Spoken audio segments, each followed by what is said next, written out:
This is the site of the first railway station in Bedfordshire. Opened in 1846, 16 miles on a branch from Bletchley, on the London to Birmingham main line. It took the name of Bedford St John's in 1924. The line was continued a further 30 miles to Cambridge in 1862. Under the broad open skies of East Anglia, the fertile growing country of Sandy and Potten, and onwards to Cambridge.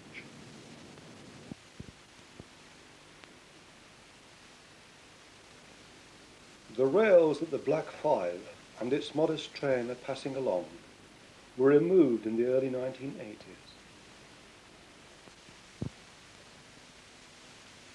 When the line and buildings were only 10 years old, a Trevithick 222 locomotive waits at the station with a train of early four-wheelers bound for the Bedford and Cambridge route. The final closure at Bedford St John's came in 1984, when a new halt of the same name was opened on the connection to the Midland station. Throughout its 138 years, mostly under the LNWR, the station was overshadowed by the greater development of the Midland Railway Station, that first of all went via Hitchin to King's Cross. The building of their own London extension in 1868 was done in the grand manner, mid-Victorian Gothic down to each signal box and lamp hut. Bedford's imposing frontage of its mainline station in the 1950s. The London terminus of St Pancras, flanked by the Great Northern at King's Cross and the LNWR at Euston. Before then, they crossed the Bedford branch on the level. The new line relieved them of this obligation.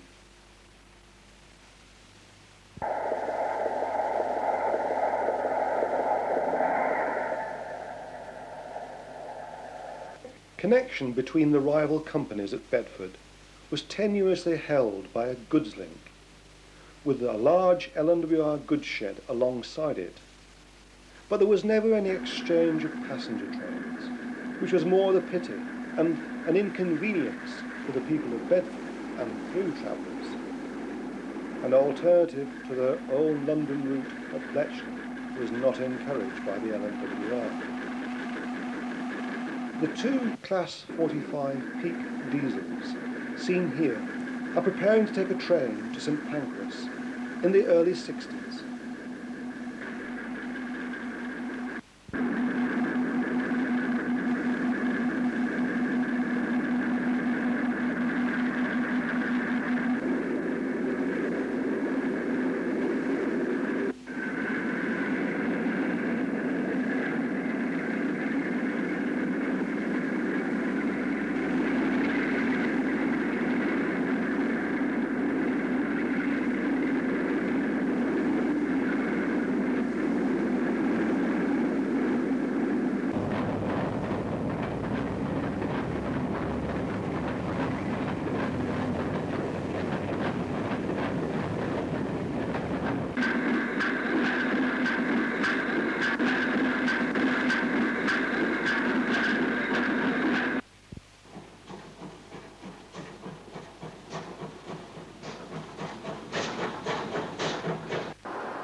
These views show the motive power in the early 60s.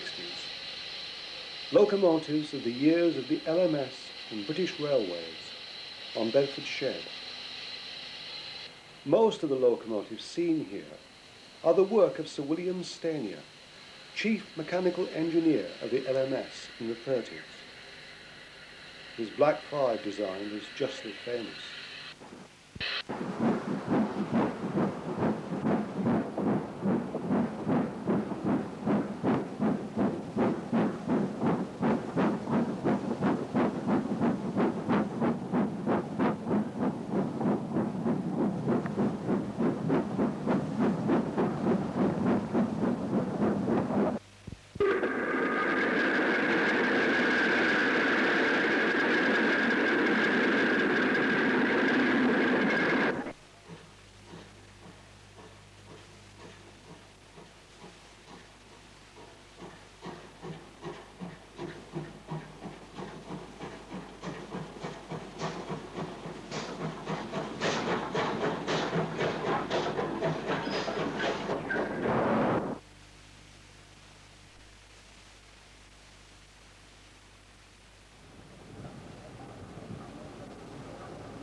At St John's, the goods version, the Stania 8 freight. But to show the diversity of his genius, he also designed for the LMS a futuristic diesel hydraulic unit, seen here at Bedford St John's on crew training in 1938.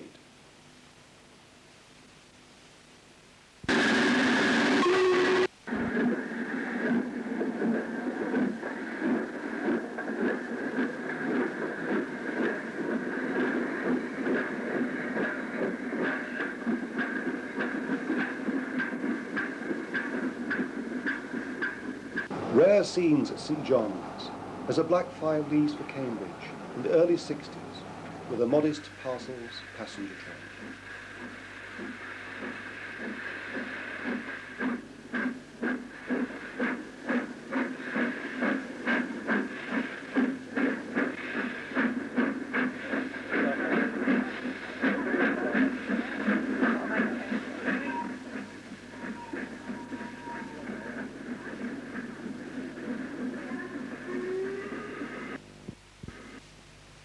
Two Class 31s depart from the original platform site of 1846.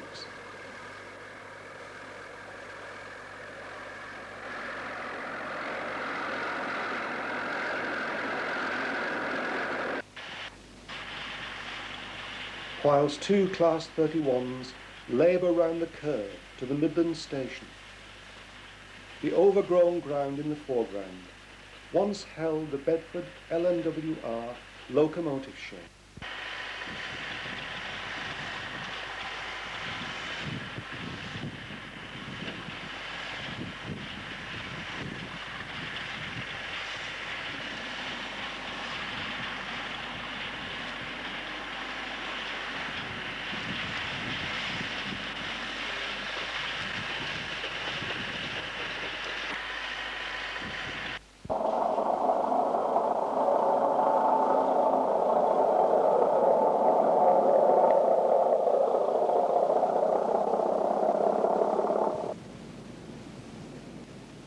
All that still survives from the original St. John's is the signal box.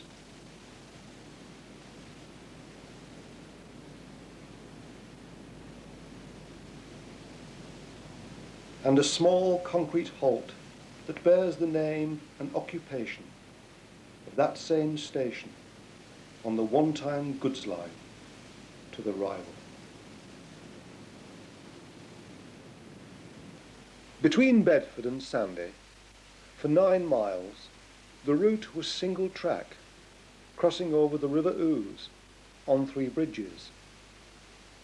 To protect trains on the single line, the LNWR introduced the electric train staff in 1888. At first, a large, robust and heavy version. This is for the section between Willington and Blenheim. Later, it was replaced with the more manageable miniature version.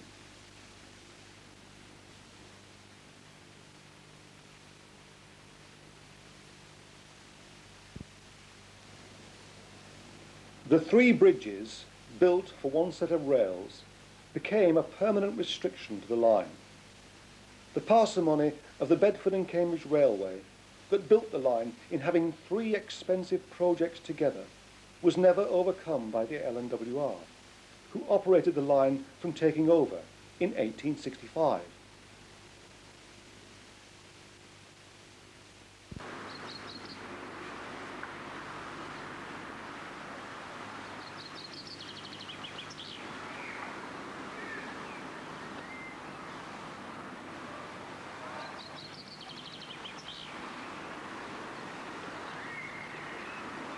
With the removal of the line in the early 1980s, it became a footpath and cycleway.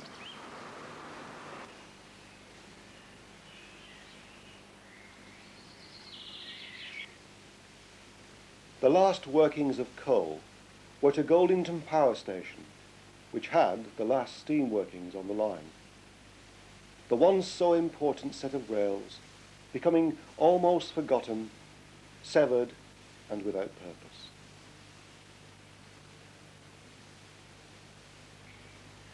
At least the freedom of access remains. Bicycles now run where once there were precursors, black 5s and olive green DMUs. The first station from Bedford, Willington, was some 4 miles distance. Originally a vegetable siding, it became a passenger station in 1903. All timber, the LNWR style of country stations. Blenheim Station, 2 miles from Willington, shows the Bedford and Cambridge style of solid brick with string courses. It appears as double track, having exceptionally long refuge or storage loops.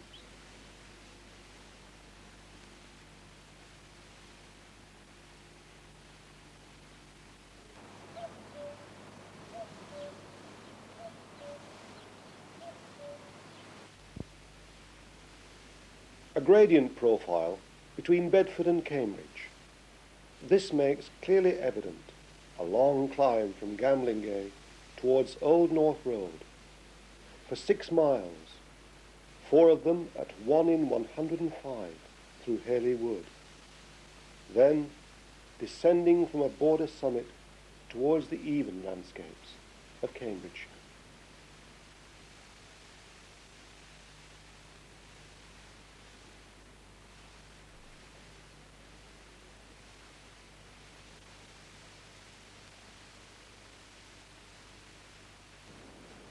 The line passes through remote and fertile countryside. The trackbed, in use in many places, here a direct route through the woods.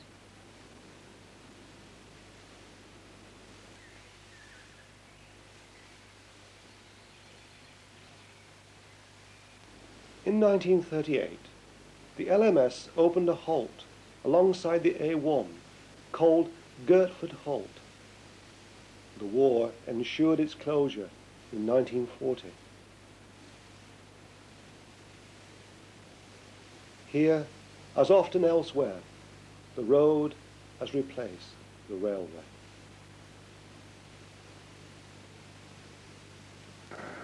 After Gertford, the approach to Sandy brings the line in connection with the one-time Great Northerns Railway to the north.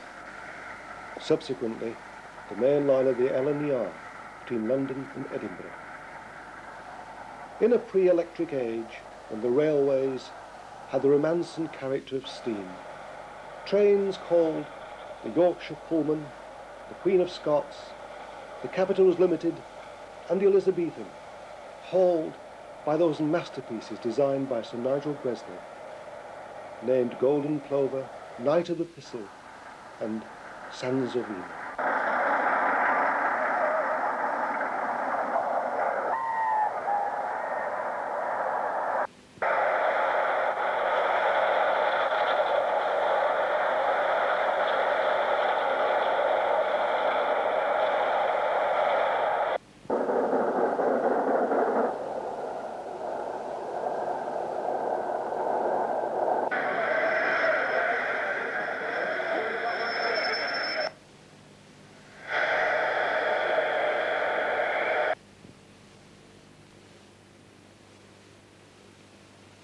The B&C crossed over the main line north of Sandy Station, running alongside on a considerable gradient of 1 in 25.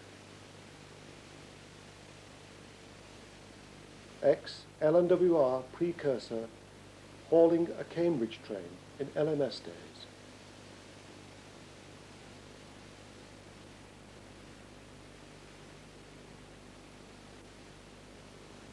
In the same period, a Stania 264 tank en route to Bedford. This now remains as a grassy impression in the embankment, passed by trains of the present service to Huntingdon and Peterborough.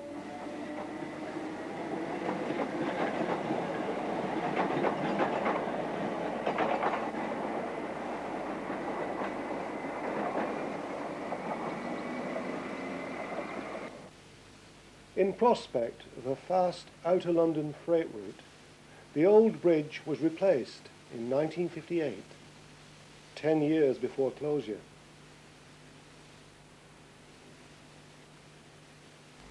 Now, that also has gone.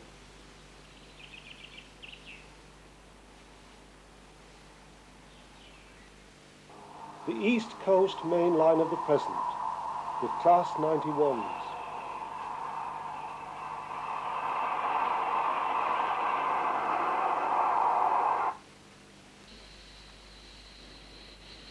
but this is how it looked over 30 years ago, north of here at Peterborough. Trains that hurtled through Sandy stopped and changed engines at Peterborough. To those old enough to remember, these would be the images of a perfect Saturday afternoon.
replacement traction to steam came in 1961, the East Coast did rather more impressively than the West Coast, with a new age of the Deltic diesel.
After millions of miles, 21 years later, the Deltic twilight finally came in the winter of 1982.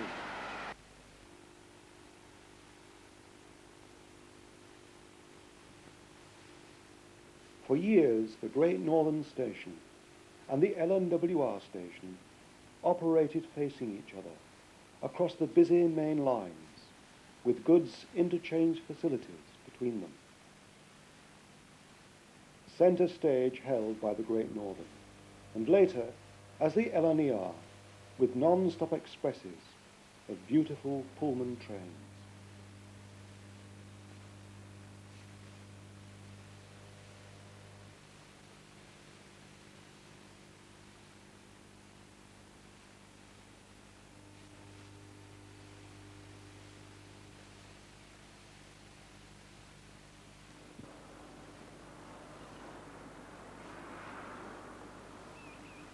Remaining now only the Great Northern buildings.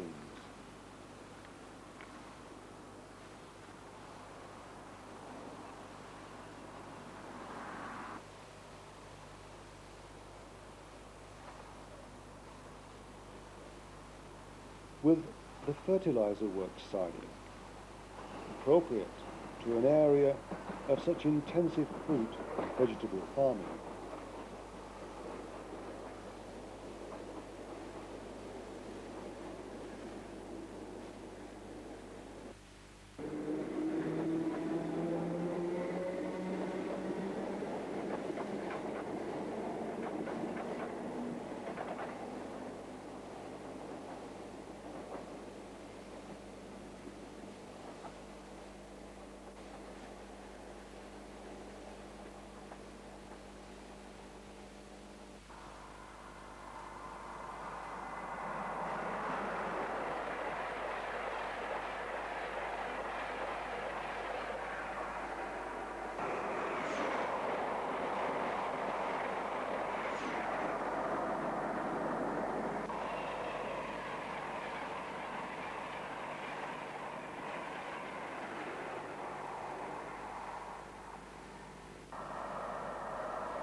There is only the remote indication of the route to Potton and Cambridge by this siding on the up side.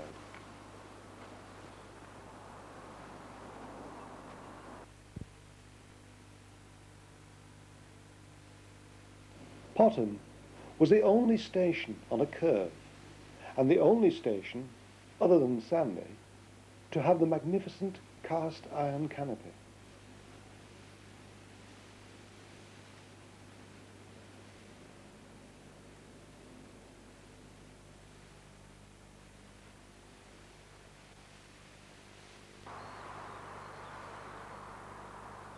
Not far away, a structure remaining from an early tramway between Sandy and Potton, a locomotive shed at the site of the terminus. It was built by a local landowner, Captain Peel, and opened in 1857. Remarkable also, one of the locomotives, Shannon, survives in another shed, the Great Western Society at Didcot.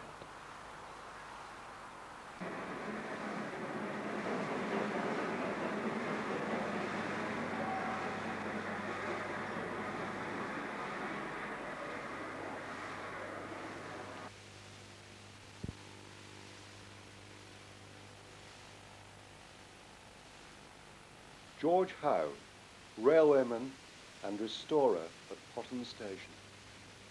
Moved here in 1952, only 10 years old then, and it was the freight had dropped off a lot from what it must have been years ago, but there was a steam passenger service then, a bit of parcels and a bit of freight in the yard. Many passenger trains? Yes, throughout the day it was not a frequent service or an hourly service, but it was something like 8 each way a day, I think, roughly. And were there many passengers getting off and on 8 trains each way daily? In the weekday, just a few, but Saturdays, summertime, Christmas time, bank holidays, quite a lot. Mainly at weekends? Mainly at weekends to Bedford in the main. Few people used to go to Cambridge, but most people used to go to Bedford. Shopping? Yeah.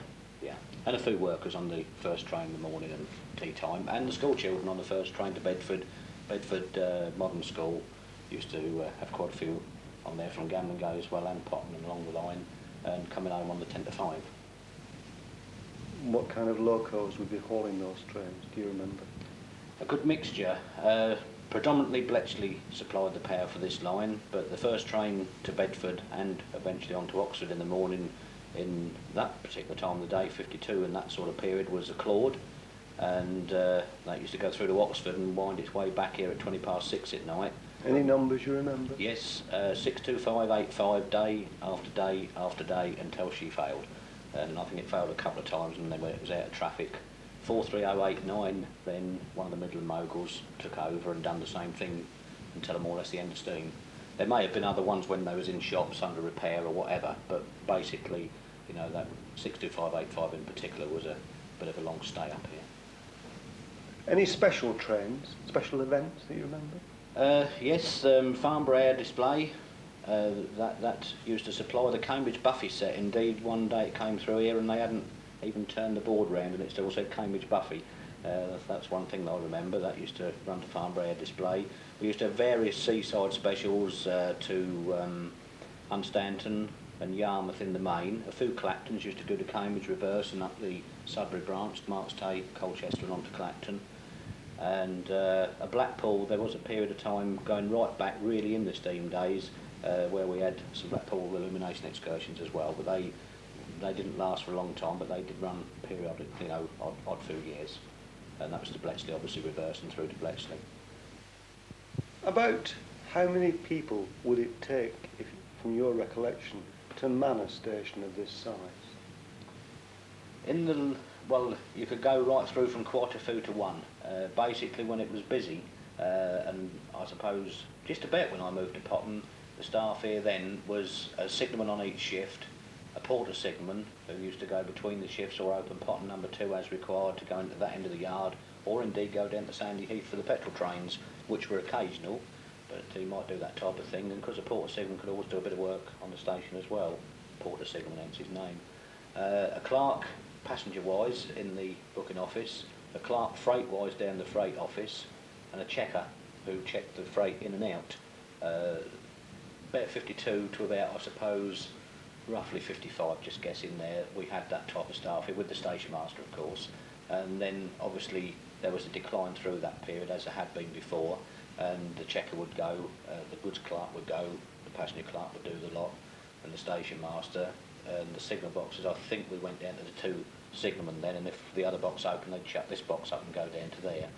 And then when the signal box went in 65, as indeed the freight went, Well, there was no box here at all, so there should have been two shifted, a porter's job doing the booking office and the station work. Indeed, we had one who used to do the whole day. And the station master at Gamlingay then done the two stations. So you can see from that how the traffic declined, and then the freight was got rid of, or declined as well. So the staff declined with it. So on the final day, I suppose there was a last day train and detonators and all that. Yes, there were no specials up here on the last day, but basically the last train into Potton, of which I've got a black and white photo and I was privileged to arrange to have rode on, we went over to Blenheim for a family party that day, so we come home basically on the last passenger train into Potton. What was by a hauling short that? head, it was a Craven's DMU. They got up here a bit towards the end. I've mentioned Derby Lightweights and one or two others, but the Cravens joined the clan basically from the Cambridge end. We passed the last train to Bedford, thereabouts where the Great Northern Line and our line diverge. And so that only left Potton 5 minutes before, so a few minutes later we was just by a short head the last train into Potton, and the station man had put quite a few detonators under the bridge and into the platform, and that's tradition when most last trains run. We did actually travel on the last train into Potton passenger wise. So you saw the gas lights go out for the last time, did you? Yeah, really, Yeah, I suppose, sad yes. moment. Yeah, we didn't rush to the house to listen to the wireless or watch the telly. It was a slower walk, I suppose, across the crossing and talking to the porter here at the time, and yeah.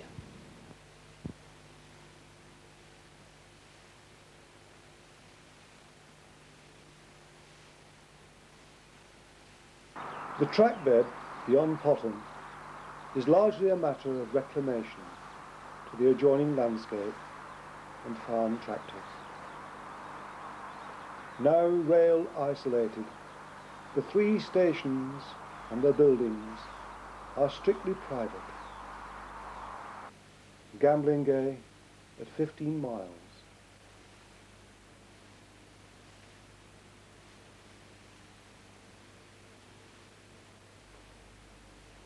Old North Road at 19.5 miles.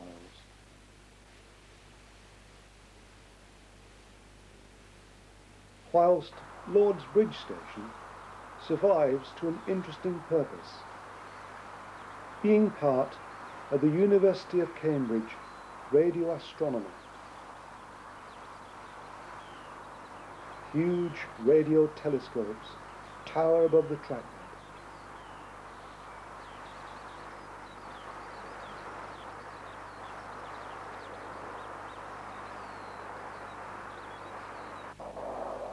A quarter of a mile south of Cambridge Station, this line joined the former Great Eastern Main Line from Liverpool Street to Cambridge, that has recently seen the return of more grandly expressive traction.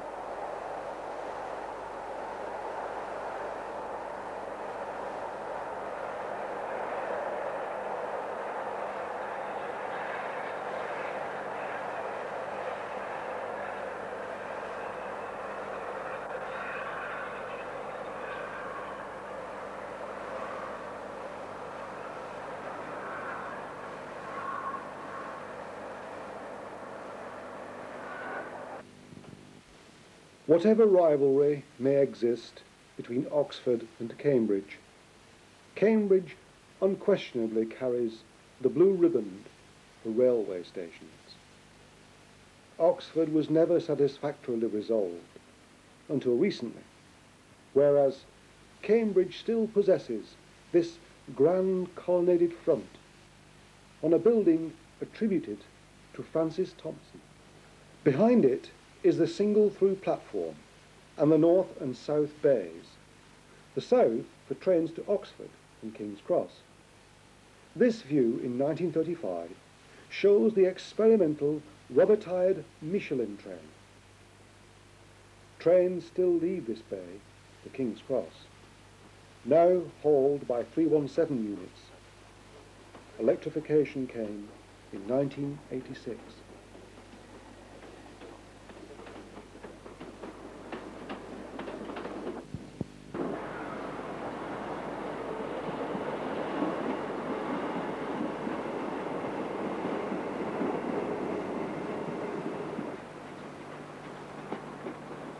Cambridge Station was first opened by the Eastern Counties Railway on the 30th of July 1845 on a line that eventually ran from Liverpool Street to King's Lynn. The Northern Bay received trains from Kettering and St Ives, the Midland Railway again.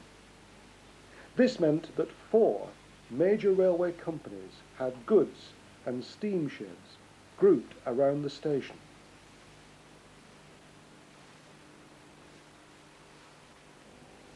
The buildings along the South Bay platform are unchanged and suggest the elegance of the 19th century. Reflections of modern trains to stovepipe hats and Victorian ladies in heavy brocaded dresses. Through these doors was a thump of luggage and rumble of porters' trucks, sound of moving trains and white palls of drifting steam. Now, even the olive green diesels of the 50s and 60s seem an age away. A further boundary in time was struck when they changed to blue and ceased running to Oxford. Cambridge was transformed dramatically throughout the 1980s. Mechanical signal boxes gave way to a large panel box and, of course, the electrification. One interesting building that just lasted into the 1980s was the Great Northern Steam Shed. The outstanding feature of Cambridge is the single long through platform of 1,515 feet to enable trains to move independently along its length. A scissors crossover points have been installed midway.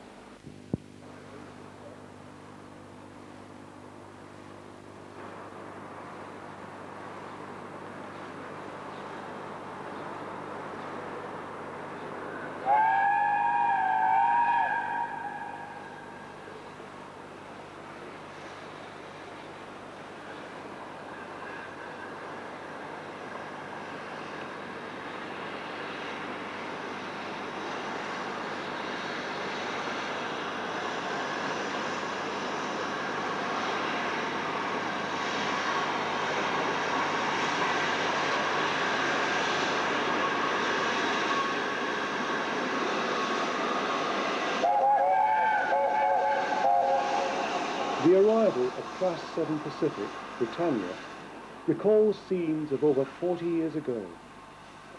Britannias came to the eastern region when new. This engine beginning life on the Liverpool to Ipswich service in 1951. Many of the class ran on through Cambridge to Yarmouth from 1953 onwards.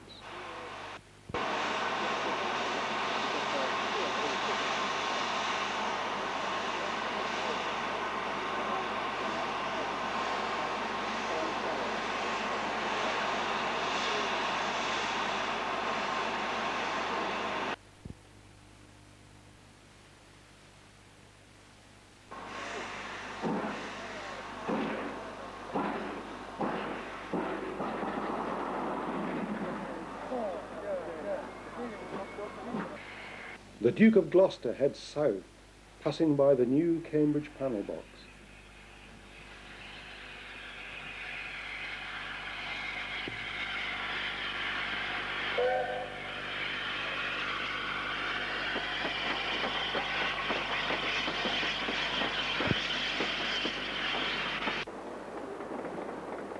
A glance south of the Hills Road Bridge to where the line from Oxford came in is marked only by a siding, third left of the oil tank flap.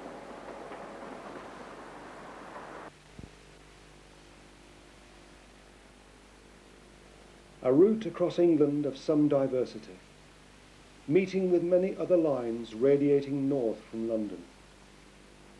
burnished green engines of the GWR by morning, arriving alongside the rich dark blue of an eastern Claude by afternoon.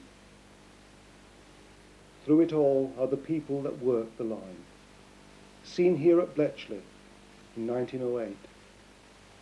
Station masters, signalmen, porters, permanent waymen, crossing keepers and carriers.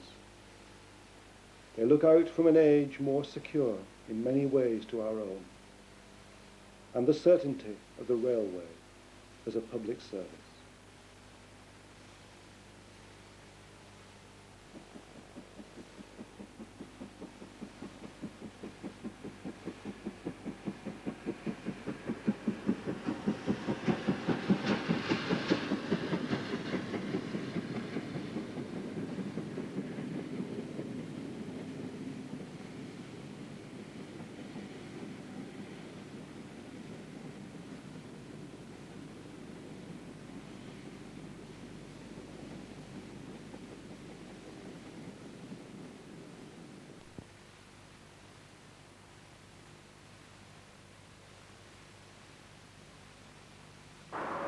Since the first video in the series was produced, the remaining Oxford to Cambridge route has undergone changes that justify a concluding assessment of the line.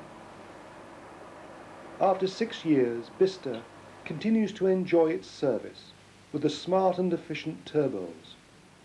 Only a few diesel multiple units now remain in Oxfordshire. However, the small cottage-style station buildings have been demolished after surviving for 143 years.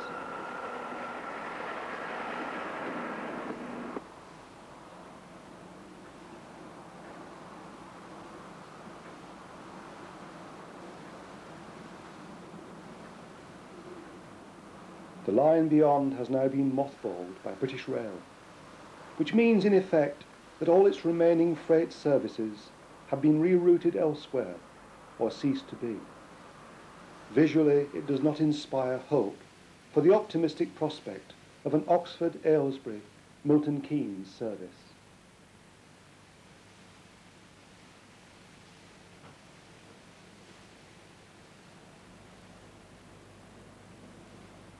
Winslow has also recently lost its station buildings, which had become dangerously derelict.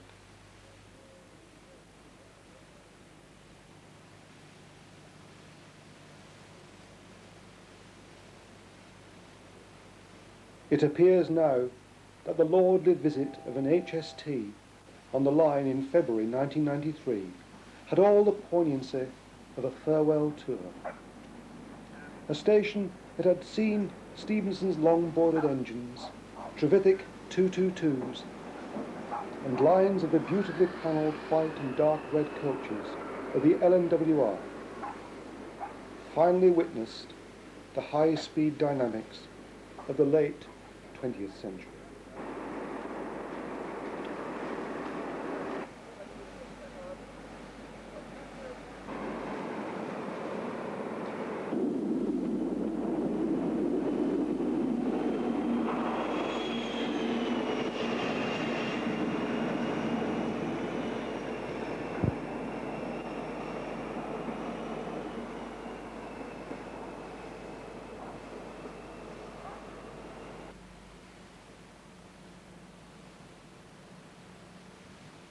The mothballing emphasised further the unfulfilled aspirations of the concrete flyover at Bletchley.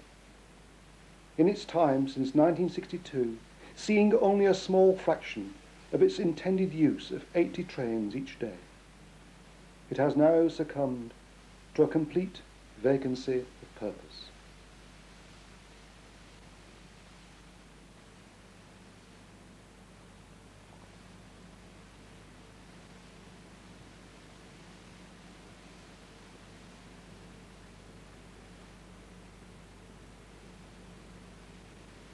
The Bedford section of the route, which is something of a surviving phenomenon on British Rail, has not gone unscathed, losing a substantial proportion of freight diagrams. But there is at least a worthy effort to publicise the line as a social amenity, with a truly delightful piece of nostalgia from the 50s, when olive green diesels gleamed snootily alongside steam locomotives. Now they themselves are in their twilight days.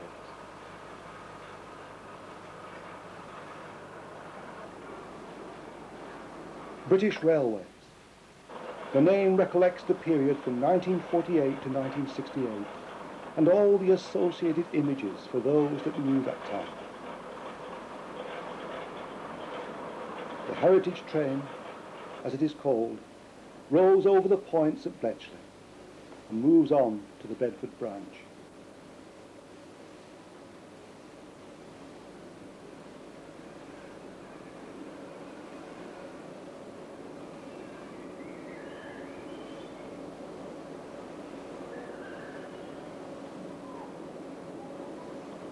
Arriving later at Aspley Guys, a scene that must be all too rare on the present network. A double-track branch, station halt, hand-worked crossing gates, the original keeper's cottage, and all the effects of a country branch line. Railways cannot, of course, remain static. Many new developments are welcomed by the public. But scenes like this are a welcome aside to those that regard railways with affection.